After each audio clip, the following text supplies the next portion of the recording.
Likewise. There's no need to be so formal with us. We're a pretty casual crew. Anyway, since we've got a newcomer, let me fill you in on what the Khan al-Ahmar's been up to lately. They've become extremely aggressive. Apparently, even their own now have become acceptable targets.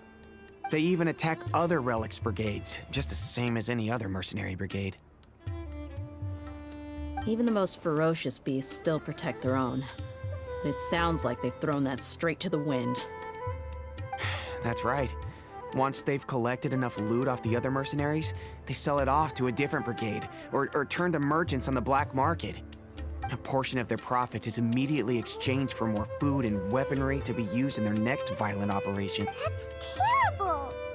Yeah, and it really makes you wonder why they're so desperate for Mora. A few days ago, Isham and I trailed them for a while, and even disguised ourselves as merchants to conduct trade with them. We were able to learn a few things from the exchange.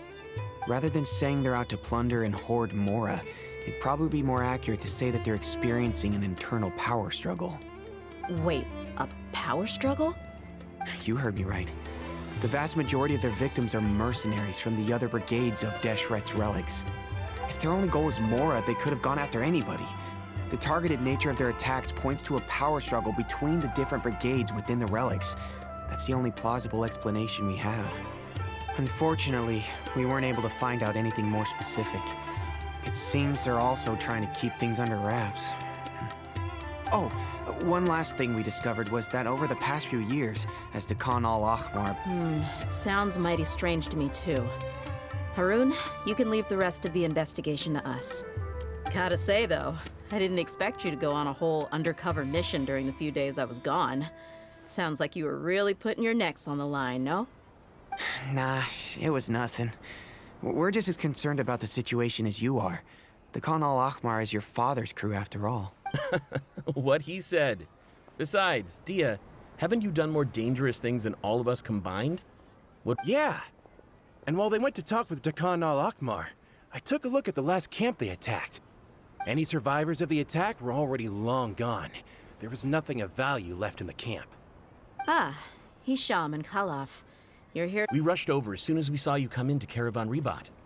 Although this new friend of yours looks a little green behind the ears, I'm sensing a special vibe from him. Now that we know you'll have a capable partner with you, we can also— Hey, what about Paimon?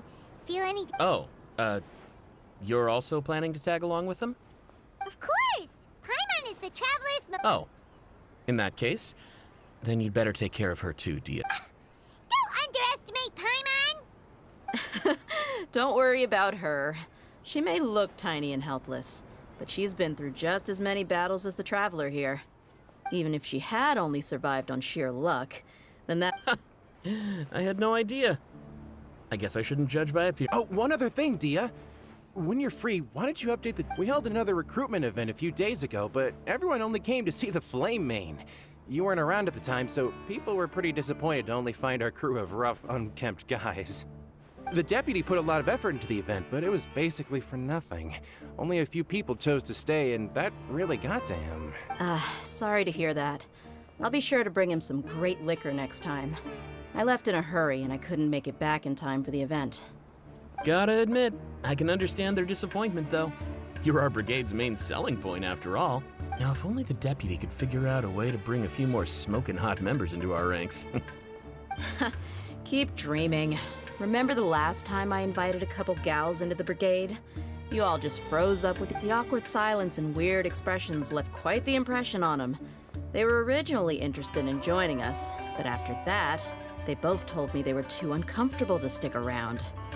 Hey, didn't we agree to never bring that up again? Huh? Wait, are you serious? Why have I never heard about this? I don't think you were part of the brigade yet. Are you kidding me? I missed a once-in-a-lifetime moment like that, and you weren't even gonna tell me? All right. We can tell you about it later. Now's not the time. Hey, don't you try to change the subject. You and Hisham get your butts over here and tell me everything right now. Are they always like this? More or less. There aren't many rules or graces when it comes to mercenaries. We're used to just speaking our minds.